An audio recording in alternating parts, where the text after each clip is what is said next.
Hello friends, आप सभी का आपके चैनल पहल द लर्निंग पॉइंट में स्वागत करता हूं। दोस्तों, कल मैंने आपके लिए सूरदास से संबंधित 20 प्रश्न का एक वीडियो दिया था और आज उसी को आगे बढ़ाते हुए आज भी 20 क्वेश्चन है सूरदास और उनके द्वारा रचित जितनी भी रचनाएं हैं।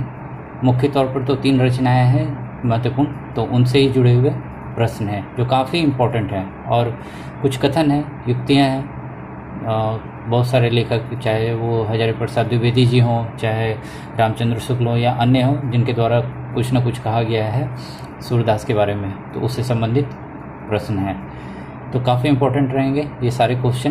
तो मैं आशा करता हूँ कि आप वीडियो पूरा देखेंगे और अच्छे से देखिए, नोट कीजिए उसे और अपने दोस्तों के बीच में शेयर कीजिए ताकि वो इसका लाभ उठा पाएँ। दोस्तों, और कल मैंने एक क्वेश्चन आप लोगों को दिया था जिसका आंसर आप लोगों को मैंने बोला था कि कमेंट बॉक्स में देना है, तो चलिए उसका आंसर मैं आज बता रहा हूँ आप सभी को। कुछ लोगों ने तो दिया है आंसर, मैं बोलूँगा कि बहुत कम लोगों ने दिया है। ठीक है, कोशिश कीजिए ज़्यादा से ज़्यादा लोग उसका आंसर दें। तो चलिए, क्वेश्चन क्या था देख लीजिए। क्वेश्चन था, सूरदास हिंदी काव्य, ये कथन है, सूरदास हिंदी काव्य गगन के चंद्रमा हैं, यह किसने कहा था? ऑप्शन में क्या है? हजारी प्रसाद द्विवेदी, सेकंड ऑप्शन है डॉक्टर विश्वनाथ शुक्ल, तीसरा ऑप्शन है आचार्य रामचंद्र शुक्ल और चौथा ऑप्शन है नामवर सिंह। तो इसका सही आंसर है सी, थर्ड नंबर, आचार्य रामचंद्र शुक्ल। सूरदास हिंदी काव्य जगत के चंद्रमा है, किसने कहा था? तो आचार्य रामचंद्र शुक्ल जी ने कहा था। याद रखिएगा, काफ़ी इंपॉर्टेंट क्वेश्चन है। तो चलिए आज का वीडियो स्टार्ट करते हैं और आज का पहला क्वेश्चन देखते हैं। अच्छे से देखिएगा। देखिए, आज का पहला क्वेश्चन है, काफ़ी इंपॉर्टेंट है। प्रसिद्ध उक्ति क्या है? सुर सुर तुलसी ससी, क्या है? फिर से देख लीजिए। सुर सुर तुलसी ससी में सूरदास को क्या कहा गया है? देखिए, पहला ऑप्शन है सूर्य, दूसरा ऑप्शन है चंद्रमा, तीसरा ऑप्शन है तारे और चौथा ऑप्शन है इनमें से कोई नहीं। तो यहाँ पर सुर सुर तुलसी ससी में सूरदास को क्या कहा गया? इसका आंसर क्या होगा? इसका आंसर होगा एक, सूर्य। ठीक है, इसे याद रखिएगा, इंपॉर्टेंट क्वेश्चन है। चलिए नेक्स्ट क्वेश्चन देखते हैं। 22 नंबर क्वेश्चन, सुर सागर किसी, यह भी एक कथन के तौर पर ही देख सकते हैं। सुर सागर किसी चली आती हुए गीत काव्य परंपरा का, चाहे वह मौखिक ही रही हो, पूर्ण विकास का प्रतीत होता है। यह किसने कहा है? यहाँ छूट गया है, यह किसकी पंक्ति है? ठीक है, यह किसने कहा है? ठीक है, किसने कहा है, क्या है? एक बार फिर से देख लेते हैं।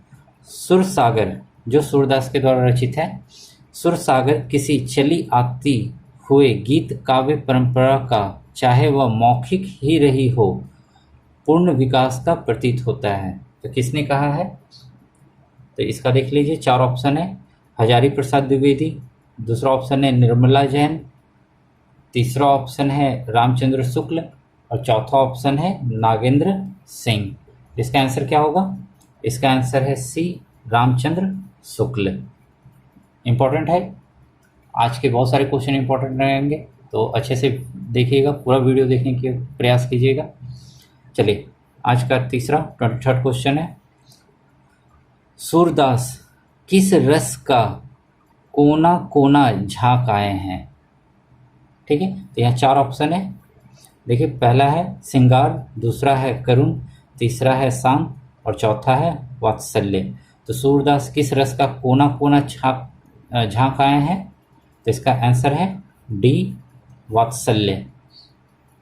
सूरदास की जो रचना है उसमें ये कृष्ण भगवान के भक्त हैं और इनकी जो रचना है, पद हैं, कृष्ण से ही संबंधित है और इन्होंने कृष्ण के बाल लीला का जो वर्णन किया है वो पूरी दुनिया में अनूठा है, इनके जैसा किसी ने नहीं किया है और इसी के लिए इन्हें वात्सल्य रस का सम्राट भी कहा जाता है। तो इम्पोर्टेंट क्वेश्चन है ये तीनों क्वेश्चन जो आपने आज देखा है काफ़ी इम्पोर्टेंट है, एग्जाम में पूछे जा सकते हैं। चलिए नेक्स्ट क्वेश्चन देखते हैं। नेक्स्ट क्वेश्चन क्या है? सूरदास ने कृष्ण के किस रूप का चित्रण किया है? किस रूप का चित्रण किया है? देखिए, पहला ऑप्शन है योगेश्वर, दूसरा है लोकरक्षक, तीसरा है लोकरंजक और चौथा है नागेश्वर। तो इसका आंसर क्या होगा? इसका आंसर है सी, लोकरंजक। चलिए नेक्स्ट क्वेश्चन देखते हैं। कथन है, सूरदास जब अपने विषय का वर्णन शुरू करते हैं तो मानो फिर से देख लेते हैं। सूरदास जब अपने विषय का वर्णन शुरू करते हैं तो मानो अलंकार शास्त्र हाथ जोड़कर उनके पीछे दौड़ा करता है। उपमाओं की बाढ़ आ जाती है, रूपकों की वर्षा होने लगती है, संगीत के प्रवाह में कभी स्वयं बह जाता है। ठीक है, और यह कथन किसका है? तो इसका आंसर देना है। देखिए 4 ऑप्शन है। देखिए ये जो कथन है सूरदास का, मैंने जो पहला वीडियो दिया था जीवन परिचय और रचनाओं के बारे में, इस कथन को मैंने वहाँ पर बताया था। अगर उस वीडियो को आपने देखा होगा तो इसका आंसर दे सकते हैं। चलिए यहाँ 4 ऑप्शन देखते हैं इस 25 नंबर क्वेश्चन का। पहला है हजारी प्रसाद द्विवेदी, दूसरा है राम कुमार वर्मा, तीसरा है रामचंद्र शुक्ल और चौथा है रामविलास शर्मा। तो इसका आंसर क्या होगा? 25 नंबर का आंसर है 1 हजारी प्रसाद द्विवेदी। ठीक है, याद रखिएगा, ये काफ़ी इम्पोर्टेंट क्वेश्चन है। 25 नंबर क्वेश्चन जो है काफ़ी इम्पोर्टेंट क्वेश्चन है। चलिए नेक्स्ट क्वेश्चन देखते हैं। 26 नंबर, साहित्य लहरी के विषय वस्तु क्या है? साहित्य लहरी की विषय वस्तु क्या है? तो देखिए पहला ऑप्शन है शब्दकोश, दूसरा ऑप्शन है नायिका भेद, तीसरा ऑप्शन है रस और चौथा ऑप्शन है छंद। तो साहित्य लहरी जो सूरदास की रचना है, तो इसका विषय वस्तु क्या है? इसका आंसर है सेकंड, नायिका भेद इसका विषय वस्तु है। चलिए आज का नेक्स्ट क्वेश्चन देखते हैं। 27 नंबर। और दोस्तों आज भी लास्ट में एक क्वेश्चन है जिसका आंसर आपको कमेंट कर बताना है और ज़्यादा से ज़्यादा लोग इसका आंसर दें। ठीक है, चलिए 27 नंबर क्वेश्चन देखते हैं। सुर से भ्रमर गीत में गोपियाँ किससे तर्क वितर्क करती हैं? यहाँ पर सुर सागर है, सुर का कहने मतलब सुर सागर है। सुर सागर में भ्रमर गीत में गोपियाँ किससे तर्क वितर्क करती हैं? तो यहाँ पर ऑप्शन है उद्धव, बलराम, कंस और कृष्ण। ठीक है, तो इसका आंसर क्या होगा? गोपियाँ किससे तर्क वितर्क करती हैं? तो उसका आंसर है उद्धव। ठीक है, नेक्स्ट क्वेश्चन देखिए। सुर सागर का सबसे मर्म स्पर्शी और वैदग्ध्यपूर्ण प्रसंग कौन सा है? सुर सागर में एक प्रसंग है भ्रमर गीत, जो रचना है सूरदास की, उसमें गोपियों और उद्धव का तर्क वितर्क चलता है और उसी से जुड़ा हुआ ये क्वेश्चन है। देखिए, सुर सागर का सबसे मर्मस्पर्शी और वैदग्ध्यपूर्ण प्रसंग कौन सा है? तो पहला ऑप्शन है भ्रमर गीत प्रसंग, कंस वध, तीसरा है देवकी रुदन और चौथा है वात्सल्य वर्णन। देखिए इस क्वेश्चन को देखेंगे तो लगभग लोग इसका आंसर देंगे क्या? वात्सल्य वर्णन, लेकिन ये गलत है। इसका आंसर है भ्रमर गीत प्रसंग। इसे याद रखिएगा, इंपॉर्टेंट क्वेश्चन है। सुर सागर का सबसे मर्मस्पर्शी और वैदग्ध्यपूर्ण प्रसंग कौन सा है? तो उसका आंसर है भ्रमर गीत प्रसंग। और भ्रमर गीत प्रसंग के बारे में बता दूं क्या है, इसे सुर सागर का हृदय भी कहा जाता है। और रामचंद्र शुक्ल ने इसके बारे में कथन भी कहा है। बहुत सारा व्यंजन शब्द की प्रधानता है, रामचंद्र शुक्ल जी के द्वारा कहा गया है। ठीक है, तो इसे याद रखिएगा, ये काफ़ी इम्पोर्टेंट है। आज का 29 नंबर क्वेश्चन देखते हैं। कथन है अविगत गति कछु कहत न आवे। पंक्ति में सूरदास ने किसकी प्रतिष्ठा की है? फिर से देख ले, अविगत गति कछु कहत न आवे। तो इसका ऑप्शन है सगुण भक्ति की, निर्गुण भक्ति की, तीसरा है सहज साधना की और चौथा है हठ योग की। ये 4 ऑप्शन है और इसका आंसर क्या होगा? तो इसका आंसर है ए, सगुण भक्ति की। 29 नंबर क्वेश्चन भी आपने देखा, ये इंपॉर्टेंट क्वेश्चन है। चलिए नेक्स्ट क्वेश्चन देखते हैं। आज का 30वां नंबर क्वेश्चन इंपॉर्टेंट है यह। देखिए यहाँ पर क्या बोला जा रहा है, खजन नयन रूप रस मावे, अति सौचारा चपल अनियरे, पल पिंजरा ना समाते। यह किस कवि की अंतिम पंक्तियां हैं? ये जो कथन है, पद है, यह किस कवि की अंतिम पंक्तियां हैं? तो इसका ऑप्शन है, देखिए, नंददास, रहीम, सूरदास और मीराबाई। तो इसका आंसर है सूरदास। देखिए यहाँ पर तो हम सूरदास से संबंधित प्रश्न देख रहे हैं, तो यहाँ पर आंसर देना काफ़ी आसान है। लेकिन यही क्वेश्चन जब एग्ज़ाम में आ जाएंगे और अगर आपने इसे नहीं पढ़ा हुआ है, याद नहीं है यह पद, तो आपके लिए आंसर देना काफ़ी कठिन होगा। तो इसे याद रखिएगा, इस कथन को भी, और इसका आंसर है सूरदास। देखिए नेक्स्ट क्वेश्चन है, यह भी पद कथन कहा गया, उक्ति है, पुष्टि मार्ग का जहाज जाव है। क्या है? फिर से देखिए, पुष्टि मार्ग का जहाज जाव है। उक्ति विट्ठल नाथ ने किसकी मृत्यु पर कहा है? तो देखिए ऑप्शन है फर्स्ट में वल्लभाचार्य, सेकंड ऑप्शन है कबीर, थर्ड ऑप्शन है सूरदास और चौथा ऑप्शन है जायसी। तो पुष्टि मार्ग का जहाज जाव है, ये किसकी मृत्यु पर विट्ठल नाथ ने कहा? तो इसका आंसर है सूरदास। सूरदास के बारे में कहा गया है विट्ठल नाथ के द्वारा, पुष्टि मार्ग का जहाज जाव है। इंपॉर्टेंट क्वेश्चन है ये। नेक्स्ट क्वेश्चन 32 नंबर, सूरदास का गोपी विरह योग, सूरदास का गोपी विरह योग भ्रमर गीत से संबंधित है ये, ठीक है। सूरदास का गोपी विरह योग वर्णन वियोग के किस भेद के अंतर्गत आता है? ठीक है, तो ऑप्शन देख लीजिए इसका, पहला है मरण, दूसरा है करुण, तीसरा है पूर्व राग प्रवास और चौथा है अभिलाषा। ये किस वियोग के किस भेद में आता है? तो इसका आंसर है थर्ड, पूर्व राग प्रवास। इंपॉर्टेंट क्वेश्चन है। चलिए नेक्स्ट क्वेश्चन 33 नंबर क्वेश्चन देखते हैं। देखिए क्वेश्चन है, सूरदास द्वारा रचित दुष्टकुट पद का अर्थ क्या है? ये जो रचित है सूरदास के द्वारा दुष्टकुट पद, उसका अर्थ क्या है? तो देखिए फर्स्ट ऑप्शन है रासलीला के पद, रामलीला के पद सेकंड ऑप्शन है, थर्ड ऑप्शन है उद्धव के पद और चौथा है अर्थ गोपन शैली के पद। तो इसका आंसर क्या है? दुष्टकुट पद का अर्थ क्या है? तो 4 नंबर जो ऑप्शन है वो आपका आंसर है अर्थ गोपन शैली के पद, ठीक है। नेक्स्ट क्वेश्चन देखिए, सूरदास ने किस रूप में काव्य रचना की है? सूरदास के द्वारा जितने भी रचनाएं हैं वो किस रूप में हैं?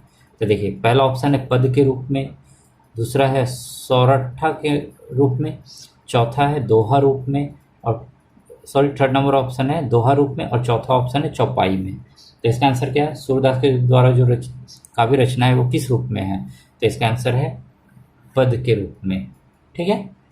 इसका आंसर क्या होगा? पद के रूप में। इनकी जितनी भी रचनाएं हैं वो पद के रूप में हैं और इसे गाते हुए ही पढ़ा जा सकता है, इसीलिए इसे गीति काव्य भी कहा जाता है। चलिए नेक्स्ट क्वेश्चन, इंपॉर्टेंट क्वेश्चन है, सुरसागर किस ग्रंथ पर आधारित है? इंपॉर्टेंट क्वेश्चन है यह, ठीक है, पूछा जा सकता है आपके एग्जाम में। तो सुरसागर किस ग्रंथ पर आधारित है? तो पहला ऑप्शन है श्रीमद् भागवत, दूसरा है महाभारत, तीसरा ऑप्शन है रामचरितमानस और चौथा ऑप्शन है रामायण। तो इसका आंसर क्या होगा? इसका आंसर है first, Shrimad Bhagwat. Important question है, सुरसागर श्रीमद् भागवत पर आधारित ग्रंथ है। नेक्स्ट क्वेश्चन जो आज का 36 नंबर क्वेश्चन है उसे देखते हैं। 36 नंबर क्वेश्चन क्या बोल रहा है? सूरदास ने भागवत के किस स्कंद को अपने ग्रंथ का आधार बनाया है? भागवत के किस स्कंद को आधार बनाया है अपने ग्रंथ लिखने में सूरदास ने? तो देखिए ऑप्शन है नवम ग्रंथ को, षष्ठम ग्रंथ को, दसम ग्रंथ को और पंचम ग्रंथ को। तो आपका आंसर क्या होगा? इसका आंसर है सी, दसम ग्रंथ। तीसरा ऑप्शन जो आंसर है इसका दसम यानी 10वां स्कंद, ठीक है। इंपॉर्टेंट क्वेश्चन था ये। नेक्स्ट क्वेश्चन जो है 37 नंबर इंपॉर्टेंट है। देखिए क्वेश्चन है, सूरदास किस मुगल शासक के समकालीन थे? सूरदास किस मुगल शासक के समकालीन थे? तो ऑप्शन है बाबर, जहांगीर, अकबर और औरंगजेब। ये 4 ऑप्शन है। तो इसका आंसर क्या है? इसका आंसर है अकबर। ठीक है, सूरदास किस मुगल शासक के समकालीन थे? तो इसका आंसर है अकबर। अकबर के समकालीन थे सूरदास। नेक्स्ट क्वेश्चन आज का 38 नंबर क्वेश्चन है, सूरदास की रचना सुरसागर में कितने पद हैं? सूरदास के द्वारा रचित है सुरसागर, उसमें कितने पद हैं? इंपॉर्टेंट है। तो देखिए, पहला ऑप्शन है 4000 पद, दूसरा है 4936 पद, तीसरा ऑप्शन है 4578, चौथा ऑप्शन है 3980 पद। तो सूरदास की रचना सुरसागर में कितने पद हैं? तो इसका आंसर सेकंड में है जो 4936 पद इसका सही आंसर है। तो आपने आज 38 नंबर क्वेश्चन देख लिया। अब 2 क्वेश्चन है जिसका आंसर मैं बताऊंगा और लास्ट क्वेश्चन का आंसर आप कमेंट कर चैनल पर देंगे। ठीक है, तो चलिए आज का 39 नंबर क्वेश्चन देखते हैं क्या है। एक कथन है, इम्पोर्टेंट है। चलिए पहले कथन को देख लेते हैं। सुर में चलती भाषा कोमलता है, भाषा की स्वाभाविकता में बाधा नहीं पड़ने पाई है। कहने का तात्पर्य यह है कि सुर की भाषा बहुत चलती हुई और स्वाभाविक है। उपरोक्त कथन किसका है? ठीक है, तो एक बार फिर से देखिए। सुर में चलती भाषा कोमलता है, भाषा की स्वाभाविकता में बाधा नहीं पड़ने पाई है, और कहने का तात्पर्य है कि सुर की भाषा बहुत चलती है और स्वाभाविक है। तो ये जो क्वेश्चन था, कथन था, इसका ये किसने कहा है? तो 4 ऑप्शन दिया हुआ है। देखिए, पहला जो ऑप्शन है वह है हजारी प्रसाद द्विवेदी, दूसरा ऑप्शन है राम कुमार वर्मा, तीसरा है रामचंद्र शुक्ल और चौथा ऑप्शन है रामविलास शर्मा। तो इसका आंसर क्या होगा? तो इसका आंसर सी है, रामचंद्र शुक्ल। इंपॉर्टेंट क्वेश्चन है, एग्जाम में पूछा जा सकता है, तो इसे याद रखिएगा।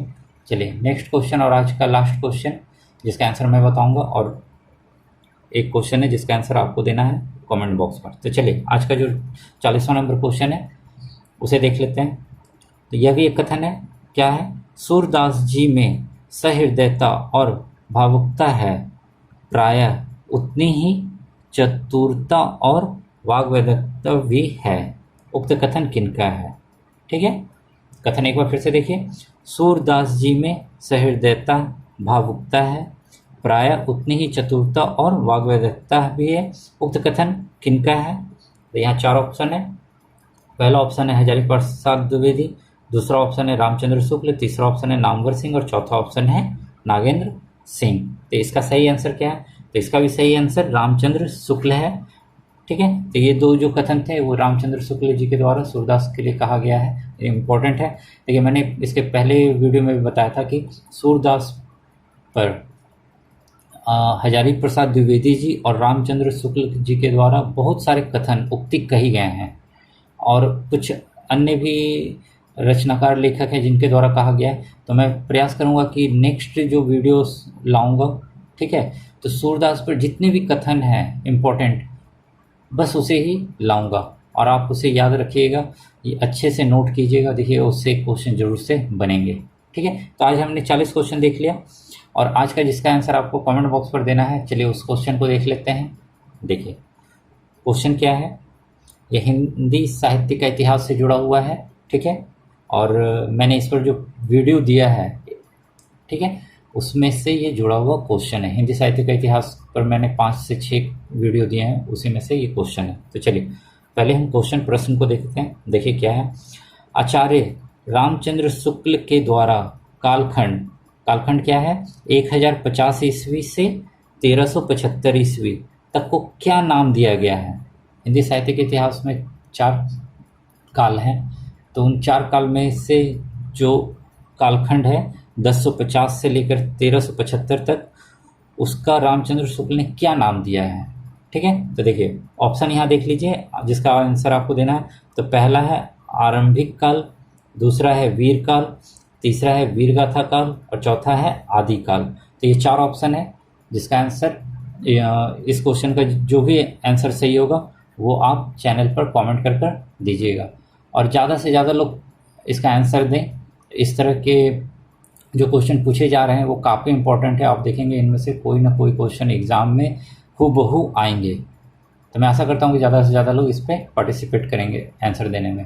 तो दोस्तों, ये आज का लास्ट क्वेश्चन था और वीडियो मैं यहीं पर समाप्त करता हूँ। अगर आज का वीडियो अच्छा लगा हो तो एक लाइक ज़रूर से कीजिए, दोस्तों के बीच में इसे शेयर कीजिए ताकि वो भी इसका लाभ उठा पाएँ, और चैनल को सब्सक्राइब करें ताकि कोई भी वीडियो मैं दूँ तो उसका नोटिफिकेशन आपको जल्द से जल्द मिले और उसका लाभ आप उठा पाएँ। तो नेक्स्ट वीडियो में मिलते हैं, आज के लिए बस इतना ही, धन्यवाद।